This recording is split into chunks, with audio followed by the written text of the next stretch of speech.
Thiruvananthapuram Pappanamcode KSRTC electric bus lottery കടയിലേക്ക് ഇടിച്ചു കയറി. ലോട്ടറി കടക്കാരനും ബസ് ജീവനക്കാർക്കും പരിക്കേറ്റിട്ടുണ്ട്. അപകടത്തിൽ നിന്ന് അത്ഭുതകരമായി രക്ഷപ്പെട്ട ആളുകളുടെ പ്രതികരണം നമുക്ക് ആദ്യം ഒന്ന് കാണാം. ഈ അപകടത്തിൽ ഞാനിവിടെ ഇരിക്കുകയായിരുന്നു. ഞാൻ അഞ്ച് പത്തൊക്കെ ആകുമ്പോൾ എത്തും. അങ്ങനെ ഇവിടെ നിന്ന് പത്തനം വിറ്റുകൊണ്ടിരിക്കുകയായിരുന്നു. അപ്പോൾ ഇന്നും കുറച്ച് 5-6 പേരൊക്കെ പോയി. അതിന് ശേഷമാണ് വണ്ടി ഇങ്ങനെ അതിനകത്ത് ഡിപ്പോയ്ക്കകത്ത് നിന്ന് കയറി വന്നത്. ഏകദേശം റോഡ് ഇങ്ങനെ കഴിഞ്ഞതിന് ശേഷമാണ് വണ്ടി ഇങ്ങനെ നിയന്ത്രണം വിടുന്നു എന്ന് മനസ്സിലായത്. ഇങ്ങനെ അടുത്തെത്താൻ നേരത്ത് അല്ലെങ്കിൽ ഇങ്ങനെ വണ്ടികൾ ഇങ്ങനെ പോവില്ല. അപ്പോൾ നമ്മൾ വണ്ടി നോക്കിയിരിക്കില്ലല്ലോ.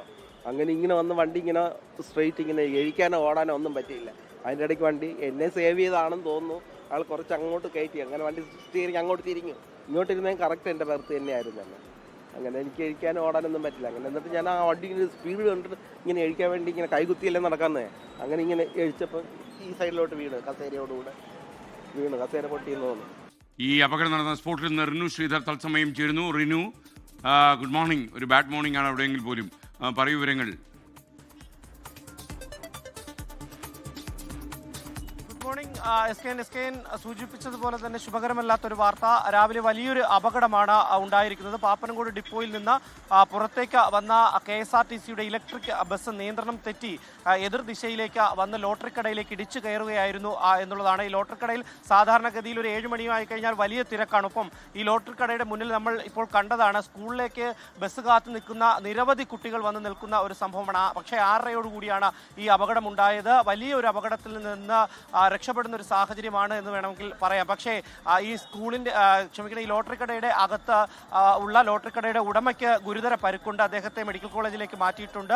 ഒപ്പം ഈ ബസ്സിലെ കണ്ടക്ടർക്കും ഡ്രൈവർക്കും പരുക്കുണ്ട്. ഡ്രൈവറെ ഫയർഫോഴ്സ് എത്തി വാഹനം വെട്ടിപ്പൊളിച്ചതിന് ശേഷമാണ് എടുത്തത്. നമുക്ക് കാണാം ഈ കടയുടെ മുകൾ ഭാഗത്തെ കോൺക്രീറ്റ് പാളികൾ പോലും അടർന്നു പോയിരിക്കുന്ന ഒരു സാഹചര്യം. അത്രയും ആഘാതമാണ് ഈ ഇടിക്കുണ്ടായത് എന്നുള്ളതാണ്. തൊട്ട് താഴെ ഒരു ആക്റ്റീവ സ്കൂട്ടർ കൂടി തകർന്നു കിടപ്പുണ്ട്. പക്ഷേ വലിയ രീതിയിൽ ആളുകൾ ഉണ്ടാകാത്തത് ഈ വലിയ അപകടം ഒഴിവാക്കി എന്നുള്ളതാണ്. ഇപ്പോൾ നമുക്ക് ലഭിക്കുന്ന വിവരം അനുസരിച്ച് ഈ ഇലക്ട്രിക് ബസ്സിൻ്റെ ആക്സിലേറ്റർ അതൊരു സെൻസറിങ് സംവിധാനമാണ്. അത് ജാമായതാണ് ഈ ഒരു അപകടത്തിലേക്ക് നയിച്ചത് എന്നുള്ളതാണ് ഏറ്റവും പ്രധാനപ്പെട്ട ഒരു കാര്യം. രാവിലേക്ക് വന്ന് ഈ ബസ്സൊക്കെ തന്നെ ചെക്ക് ചെയ്യേണ്ടതാണ്. രാത്രി ബസ് ഒതുക്കുമ്പോഴും അത് ചെക്ക് ചെയ്യേണ്ടതാണ് എന്നുള്ളതാണ്. അത്തരത്തിൽ പരിശോധനകളൊക്കെ തന്നെ നടത്തിയോ എന്നുള്ളത് എന്തായാലും KSRTC അധികൃതർ പരിശോധിക്കും. എന്തായാലും നിലവിൽ അത്ഭുതകരമായിട്ടാണ് അല്പസമയം മുമ്പ് നമ്മളോട് പ്രതികരിച്ച ഒരു വികലാംഗനായിട്ടുള്ളൊരു ചേട്ടൻ.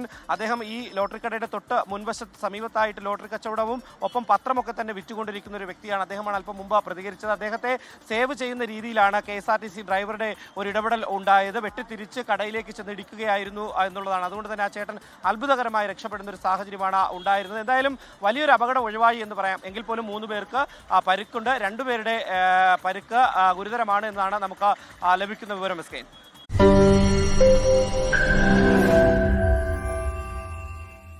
ലോകത്തെവിടെയായാലും ഏത് സമയത്തും 24 വാർത്തകളും ഓഗ്മെന്റഡ് റിയാലിറ്റി പാക്കേജുകളും എക്സ്പ്ലെയിനറുകളും വിശദമായി കാണാൻ ഞങ്ങളുടെ YouTube ചാനൽ നിങ്ങൾക്ക് സബ്സ്ക്രൈബ് ചെയ്യാം.